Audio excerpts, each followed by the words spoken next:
punt, touchdown, fumble. And for the Vikings, though, touchdown, touchdown, touchdown, and punt. I mean, what happened there in that second half? Why the meltdown? So many times through camp, Coach has talked about they're just sloppy, and they get sloppy at times. Early in the game, I liked what I saw the opening drive from Caleb. We were talking about it, Tina, that when he's underneath the center, he throws with rhythm. He throws with timing.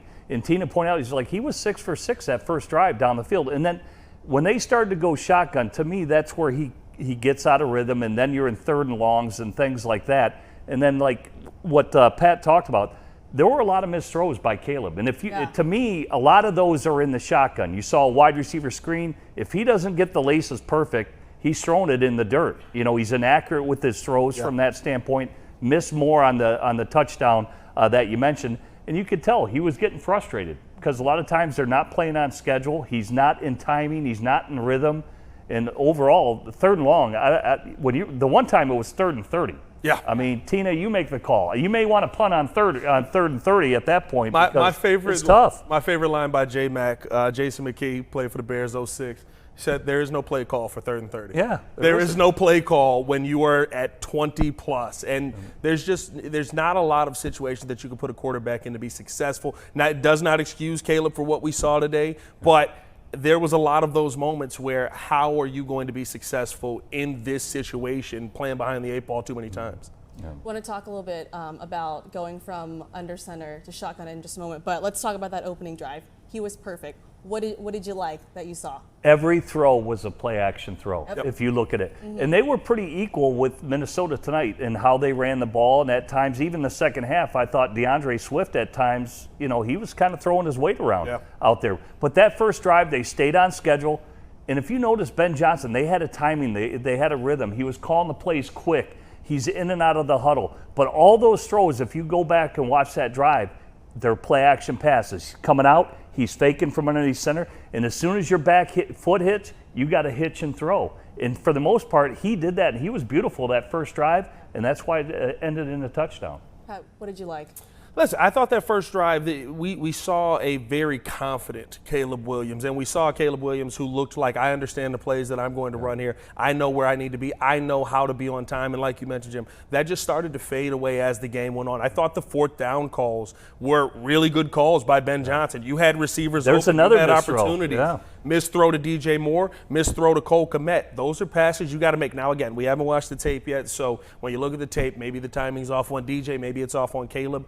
But it felt like Caleb Williams just got unsettled in this game. And I was going into this getting ready to say this was the prove Pat wrong day. I had nothing bad to say about Braxton Jones just about through the entire game. I had nothing bad to say about DeAndre Swift, and I've been the person that said they haven't given you enough. We saw DeAndre Swift today that's run harder than I've ever seen him run in his career, and I wanted to give him credit for that. But then you start to see just the easy throws that should have been there from Caleb Williams. I put a lot of this loss on Caleb's shoulders. Did it feel like, though, it took them a while to get the ground game going? Because at one point, I think it was around late in the 3rd quarter, I looked at Swift had like 10 carries for 22 yards there. I mean, what happened? It felt like Caleb was kind of leading the ground game, but some games you're going to need that from a mobile quarterback. I thought that as you started to wear them down throughout the game, you started to see Swifty getting in the groove, getting him the rhythm of things. And that was one of the issues I had last couple of seasons where you've got 6 running backs by committee back there. I'm being facetious, of course. But you don't allow a guy to get in the lather. Yeah, he had 10 carries for 22 at one point. But once he started to get himself worked up, once he started to get comfortable, you saw DeAndre Swift running with anger and with power. And that's the kind of coach that Eric Bieniemy and Ben Johnson are. Detroit last year was #1 in play action pass. The Bears ranked among the lowest in the NFL, using it for just 18.5% of their offensive plays. Feels like a night and day difference there. When it was working well, I want to talk to you about, I mean, obviously it feels like as this game progressed on, he had a tough time finding some of his guys. 4th and 2, incomplete to DJ Moore. Yeah, that one hurt because that was wide open. Like you said, the timing, whether DJ got really just the timing disrupted at the line of scrimmage on his release, Caleb was probably too early on it. Again, when he dropped back and was at the top of his drop, just the timing was off and he led. But at the same point, as a quarterback or as a former quarterback, you can manipulate the throw at that point, knowing that, hey, I know I want to pull the trigger, but but understand when you see the big picture and see your receiver, all right, he's not quite in the hole yet, let me throttle down the throw a little bit. That was like a Nolan Ryan fastball on that particular one where he could have manipulated the throw, complete it. But here's what I love about it, Tina.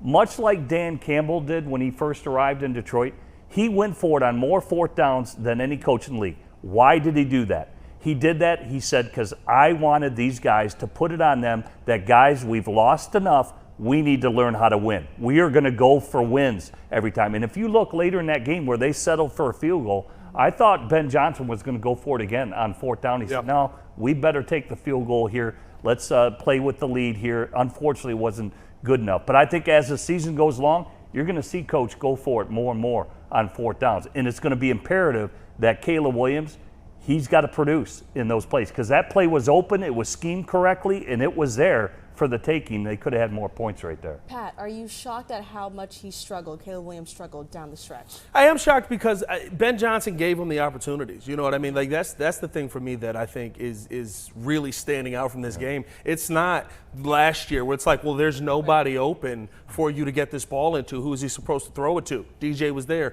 Cole was there. You talk about that touchdown play at the end, wide open. You talk about Roma Dunze. You got to put a better ball on him there. Like there are multiple times in this game where I can look at Caleb Williams and say, you did not play well enough. And I think he will go back to the tape and say he didn't play well enough. And I don't know if it's the nerves, if it's the excitement, if it's the, that play's there and you put a little bit too much of a zip on it. But those are plays you got to hit. And I think even some of the gimmies, you talk about, that wide receiver screen in the backfield.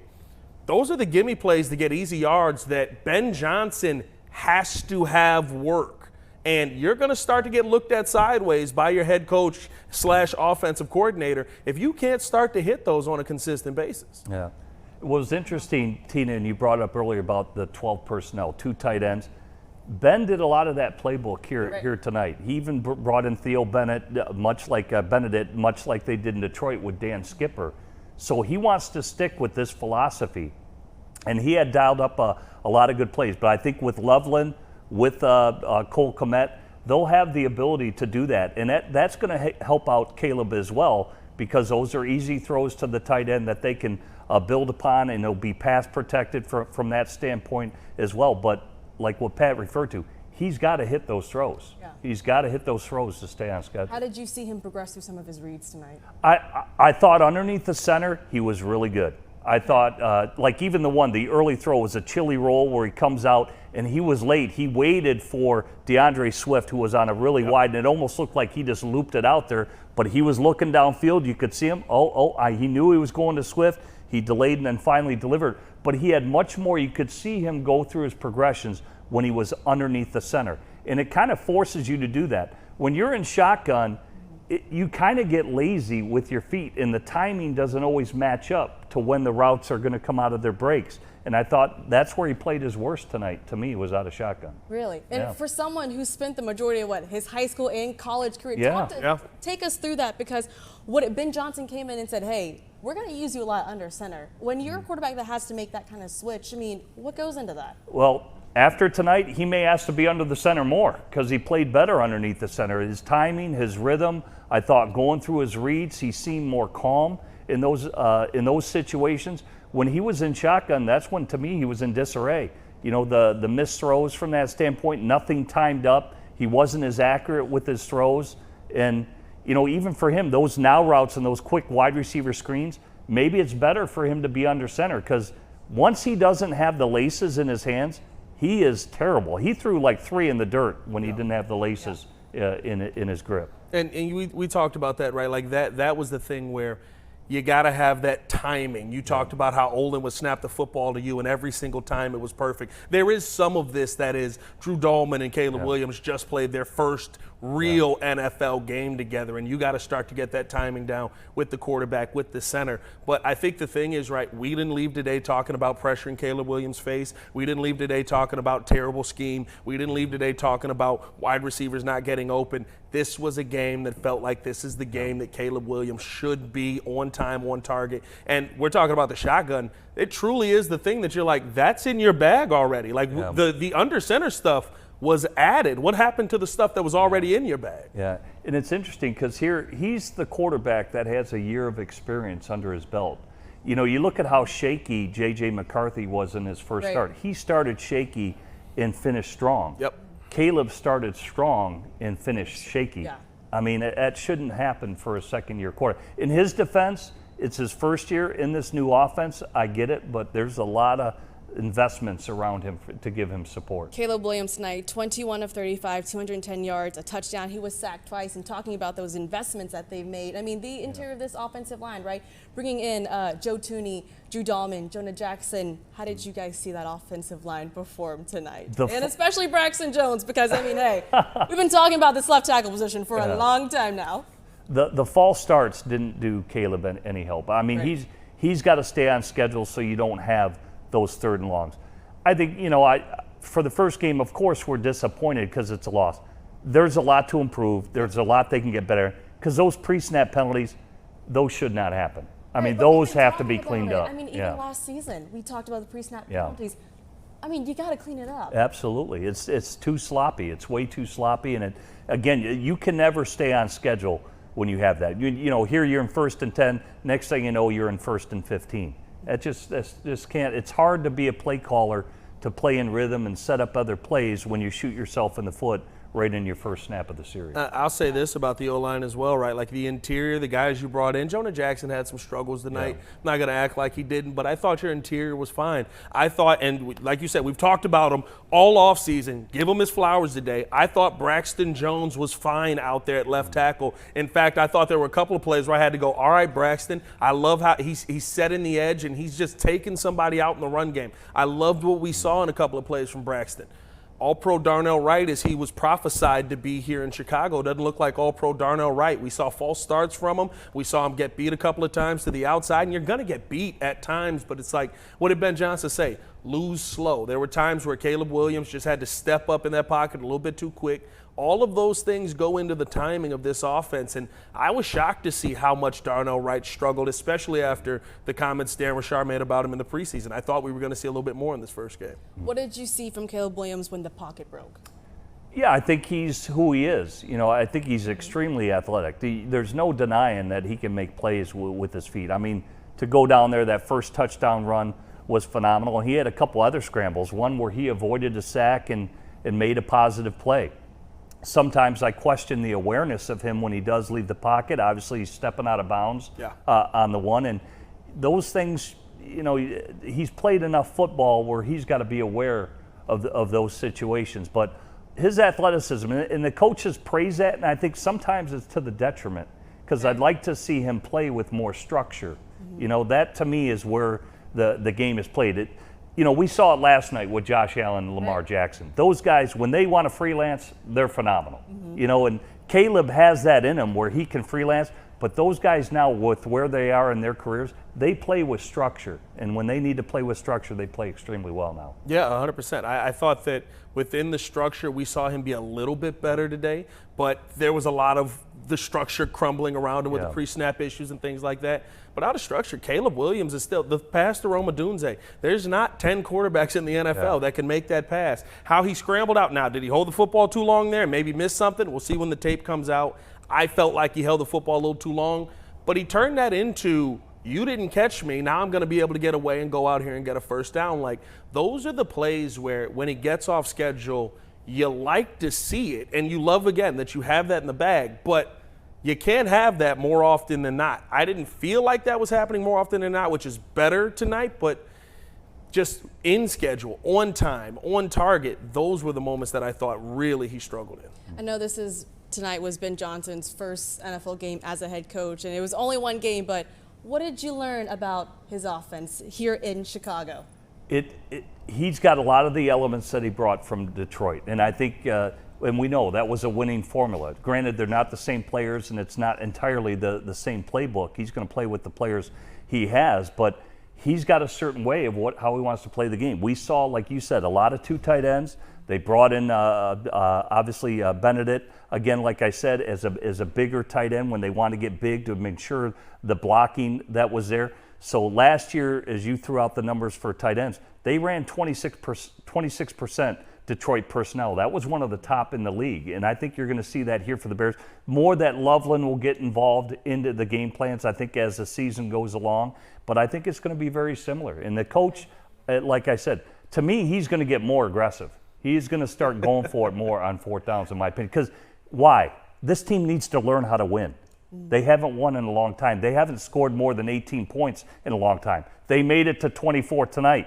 Hopefully they make it over 30 a lot. You may have to coach Caleb on what it's like to go through a practice after your coach looks that mad at you, because Ben Johnson was on the sideline. He's furious. Probably from the midway point of the second quarter on, fuming. And I would assume that practice is not going to be a fun practice this week, just based on what we've seen from them. And listen, sometimes you need this. Chicago was riding. The belief was there. Everybody was like, you guys are going to finally turn this around. Yeah. This may be the Bears coming back down to earth and Ben Johnson saying, welcome back down to where I'm at. Yeah. Now are you guys ready to put in the work? All right, before we send it to our first break, we do want to remind everyone that is watching right now across our social and digital platforms. If you want to join in on the conversation, be sure to drop your comments and thoughts here in the comments below, and also hashtag after the whistle, and we will be reading the comments at some point throughout the show. All right, when we come back, we're going to talk about the defense and, of course, more on Ben Johnson and Caleb Williams. Stay with us.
Hey, he stressed the part too. So nice one shot there. Welcome back to After the Whistle here. Tina Nguyen, Jim Miller, Pat the designer here with you. You just saw a nice one shot of him. All right, guys. How y'all doing?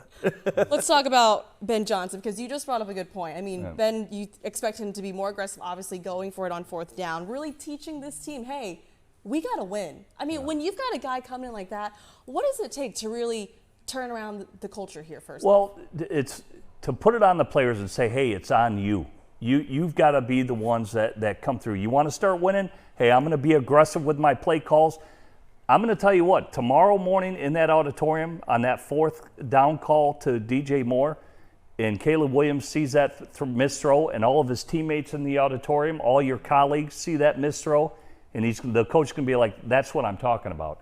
It's up to you guys to go out there and make the win. And it calls you out as a player that you need to execute. It's a high, tense moment where you've got to come through for your team, and that's what it's going to take to win. and you're going to be aggressive, and the coach right away say, yeah, we missed this one, but get ready because I'm going to call it again in that situation, and you got to come through. It's up to you whether we're going to win or not. And he puts it on the players. I mean, this is a group, right, that last year, I mean, they were begging for accountability. They were begging to be Coach Harden. Well, you got a guy, right, that's bringing that intensity, bringing that attention to detail. I mean, Pat, what have you learned about Ben Johnson throughout these last few months? This is not going to fly. What we saw in this game, the missed he's not throws by afraid to call Caleb out guys Williams. when he's saying it's sloppy. When I tell you, I can guarantee, and I know we haven't heard Ben Johnson speak just yet, but I can guarantee that he's not going to shy away from, hey, Caleb looked pretty bad in moments of this game. What's the process there? He's not going to shy away from, hey, the run game at times in this game wasn't good enough. He puts it on himself to get the most out of these guys. And I think in that meeting room, you're going to see Ben Johnson tomorrow. Well, we won't see it, but you're going to probably hear about it from the players and these coaches that, yeah, he didn't let this slide. I think one of the greatest coaches of all time, Bill Belichick, when you would miss the routine play or the simple play, the play you should throw. Julian Edelman talked about this on his podcast.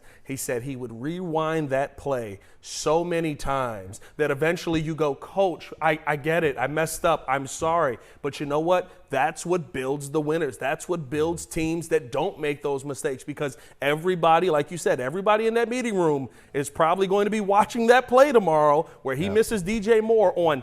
If DJ catches that ball on fourth down, there's a possibility he scores a touchdown there. Like, those are opportunities that you just can't miss and that save you, and would also allow a young quarterback and J.J. McCarthy on the other side to get confidence and start to make plays. Jim, as a former player, I mean, take us into the locker room. What is, I mean, a game, so much hype for Ben Johnson, Caleb Williams going into his second year. This is a disappointing loss.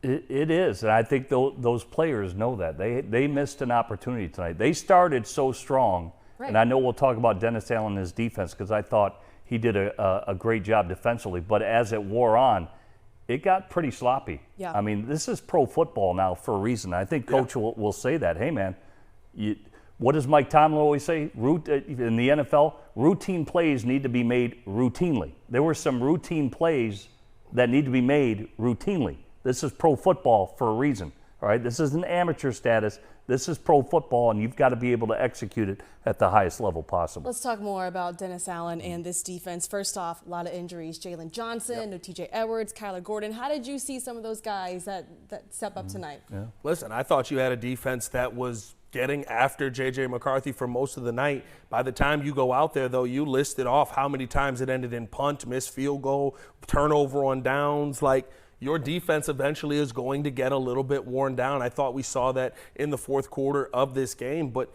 you had a defense that I thought, Dio Odengbo was a name that people were talking about as, wow, I can't believe we paid this guy $16 million. I think me and you, Jim, were in the room saying Dio Odengbo more than anybody else on this defense. I thought you had some good plays there. I thought Nashawn Wright made a good read on J.J. McCarthy being late on a throw, and he was able to return that for a pick-six touchdown to start things off. You were feeling really, really good about where this defense was at, but then – you know, we know the age-old game. How many years have we seen this in a row now? You leave them out there for too much time. They start to get worn down. They start to get tired.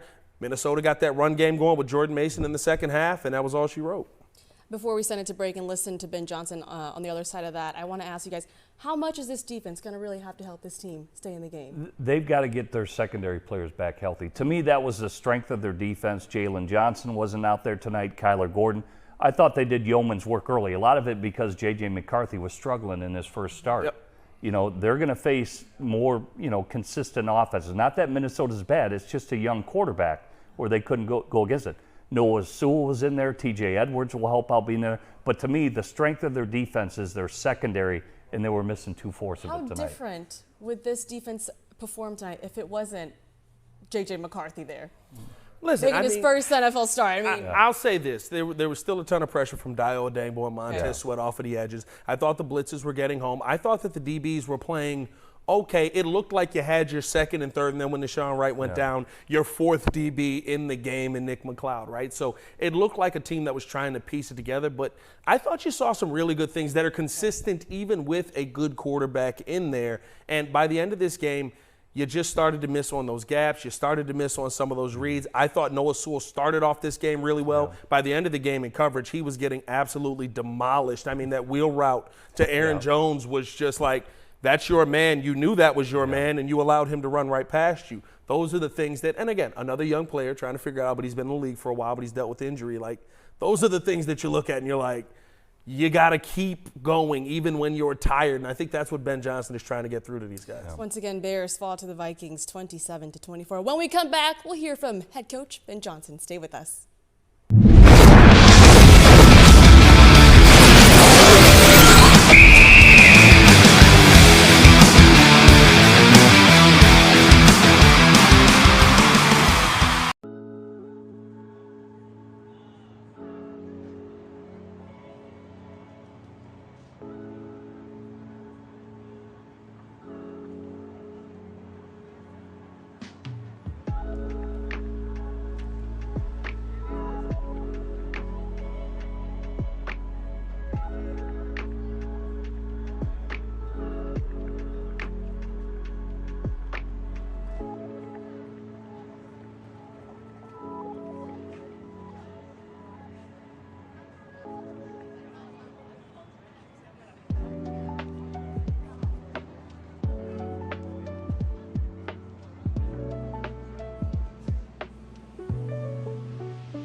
To the Vikings 27-24. Here's head coach Ben Johnson after the loss. All right. Obviously, a disappointing way to start the season there for us. We just have a 17-6 lead and then see it go the way it did there in the fourth quarter.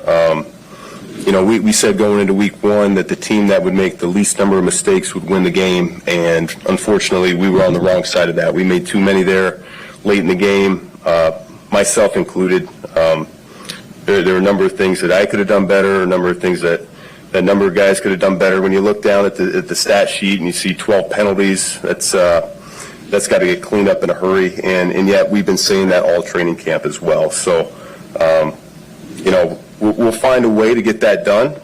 It's going to be a collective effort. No one's pointing fingers. Statistically, I really think the defense did a really good job up until the very end. That fourth quarter, things got away from us a little bit, but up until then, they kept us in that ball game. Offense was stalling out.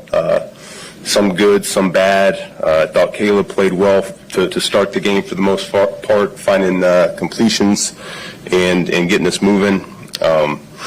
We weren't good enough on third down or fourth down as the game went, which we knew that was a good team on those downs. And then, of course, when you have the penalties and hard to establish the run game quite like we wanted to, it felt like we were behind the sticks most times. So second and long and third and long was where we lived, which was a struggle for us offensively. Guys did play hard. They played with great intensity, great effort, and I hate to see that they didn't come out with a W there at the end. But no one's going to feel sorry for us. It's going to be a quick turnaround here to get going for next Sunday in Detroit, our first road game. And so we got to turn the page here quickly. And what happened offensively after the hot start? Just inconsistent. We felt like we were gonna get some completions to get us going there, get the ball in our playmakers' hands, and it was those were a little bit harder to come by. I thought Caleb did a good job working the pocket there early in the game. And then the running game just I didn't feel the rhythm as I was calling it. There was some good and some not quite so good. It didn't seem like we were all on the same page at the whole time. So, like I said, that's a reflection of me as much as anything else, because what we said, as long as we were communicating the mic point and we're on the same page, we'd be just fine this game. What about Caleb throughout the game? What happened with this game where he's 10 for 10 and then 8 for his next 20? I thought he started off really well, and then I don't know, I'll have to go back and look at exactly where those incompletions came in, but it certainly felt like it dried up a little bit, and probably a credit to Flores and the Vikings as well, making some adjustments on their end, because some things tightened up as well. When you guys were getting the run game going late in the third quarter, I think it was first and 10 at their 24, and then you had the holding intentional grounding.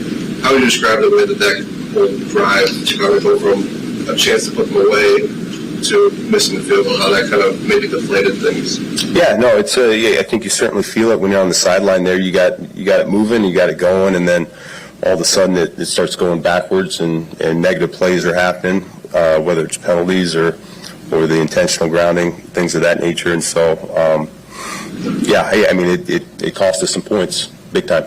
And you talked about finding some sort of rhythm within the offense. In this game, your tight ends only accounted for about 4 receptions. How much of a role do you think that played in the outcome of tonight, and what do you hope to do moving forward? Each game's different, and so they knew that they were going to have a workman-like approach to this game. They were going to be big factors in the run game and in protection for us, and so as a result, the receiving game might not have been quite as big this week. On that first possession in the second quarter, after they kicked the field goal, you guys come down and you decide to go for it on 4th and 3. What can you take us through your decision-making process on there? And does Caleb need to hit that throw with more open kind of there in the middle of the field?